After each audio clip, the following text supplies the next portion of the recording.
Picture a Tuesday night dinner table with a 4-year-old. Something green is on the plate. The 4-year-old has announced before tasting it that they hate it.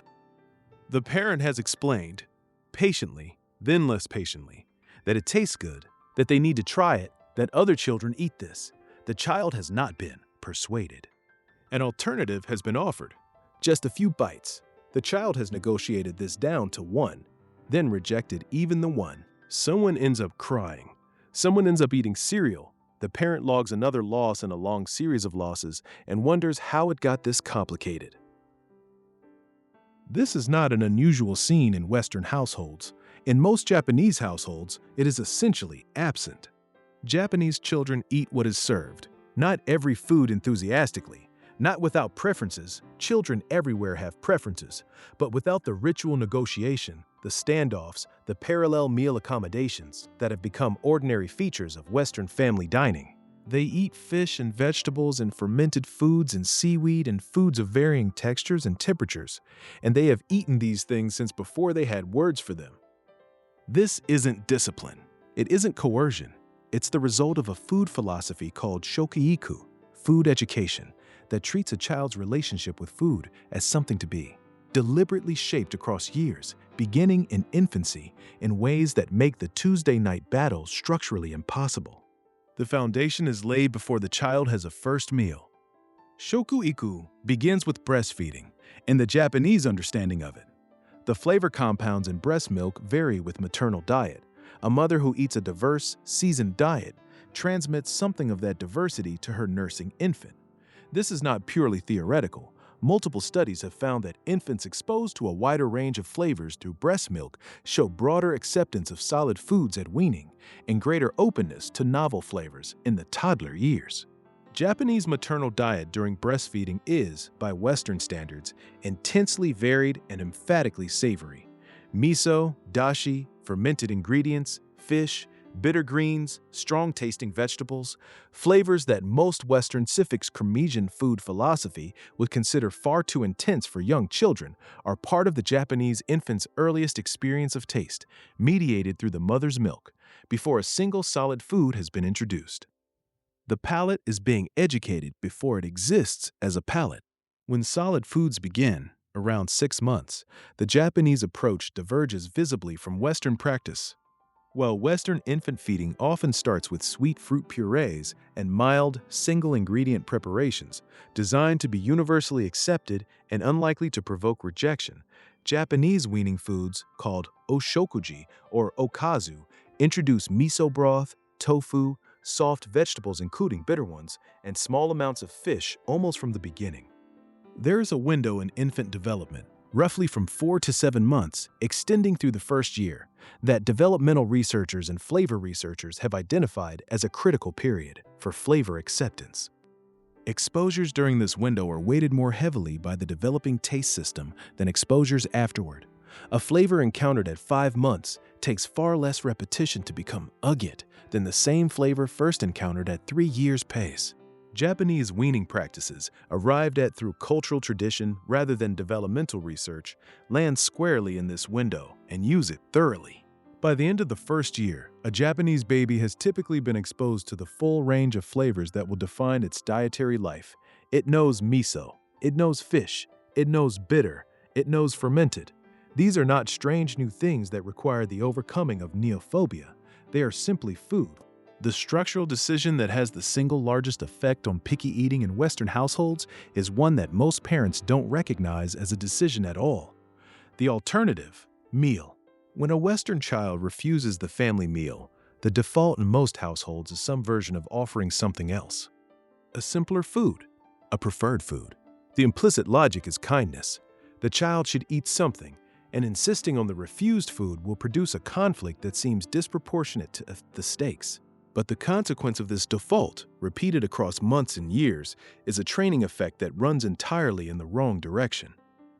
The child learns, not consciously, but at the behavioral level, that refusing food has a reliable outcome, the appearance of something preferred. The refusal becomes a strategy, and over time, the strategy generalizes to an entire pattern of relationship with mealtime, in which the child's preferences are the organizing principle. and the parent is in a constant management position. Japanese households almost universally don't have this dynamic. Not because Japanese parents don't care whether their children enjoy meals, they care very much, but because the concept of the alternative meal is structurally foreign to the Japanese approach. What is served is what there is. This is not presented as a punishment or a rule. It is simply how it is. The child who grows up in this structure does not develop the expectation that refusal will produce an alternative. Refusal produces nothing. The meal continues. The refused item remains on the plate. At the next meal, there is food again. The child eventually eats. This is not neglect. A child will not starve themselves in a family where food is reliably present and where the adults are not emotionally invested in whether any particular item is consumed. The hunger drive is one of the strongest biological drives that exists. It wins reliably when the alternative meal strategy is removed. The harder part for Western parents is not implementing this. The practical change is simple. The harder part is managing the discomfort of watching a child not eat a meal, while trusting that the system works. The trust is earned over weeks, not days. But the research on outcomes and the lived experience of every Japanese household that operates this way supports it completely. There is another piece of shokuiku that is easy to overlook because it looks ceremonial rather than functional. Before every meal in a Japanese household, the family pauses, hands together, eyes briefly down. Itadakimasu, I humbly receive. It is said the same way, at the same moment, every time, by every person at the table, including the youngest child who has just learned to vocalize. This ritual is not primarily about gratitude, though gratitude is part of it. What it does functionally is create a transition, a clear, consistent signal that marks the beginning of Hess and its own kind of event. The nervous system registers. This is mealtime, not game time, not screen time, not homework time. A specific, recurring context with its own set of associated experiences. For children especially, context cues are enormously powerful in shaping behavior. The child who sits down to a meal preceded by the same ritual every time develops, over months and years, a Pavlovian association between that ritual and the state of being ready to eat. The nervous system shifts toward receptivity. The mouth, quite literally, begins to prepare. Conversely, the meal that is eaten in front of a screen, without ritual or transition, while also attending to other stimuli, this meal is competing for the child's attention. The food is secondary, and the body's readiness to receive it is partial. The child who is not fully present to the meal is a child less likely to notice subtle flavors, less likely to experience the satisfaction signals from the gut accurately, and more likely to eat in a distracted, quantity-focused way rather than a quality-focused one. Shokuku treats the meal as something worth attending to, not with drama, with the quiet, repeated signal of a ritual that says, "This matters, here we are, this is what we do." The practical implications of all of this are accessible regardless of the age of your child. If your child is still young enough for the palate to be malleable, under 18 months, the single most effective thing you can do is broaden the range of flavors in their daily diet immediately, without softening or simplifying it. More bitterness, more umami, more fermented flavors, more variety. The window closes as children get older, but it is wider than most Western parents have been told.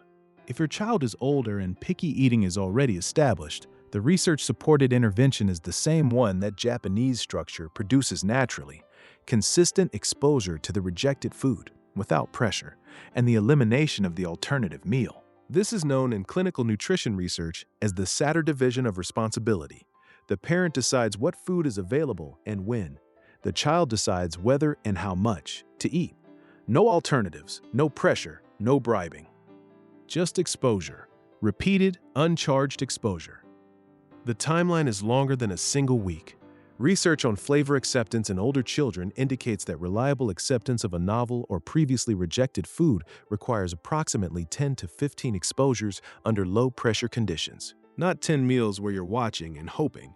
10 exposures where the food simply appears as part of the meal, unremarked upon, and is neither forced nor accommodated. And the itadakamisa, some version of it, a consistent, brief pause before the meal, hands on the table, Whatever phrase or gesture fits your family. The transition ritual that tells the child's nervous system, this is the meal, and the meal is worth showing up for.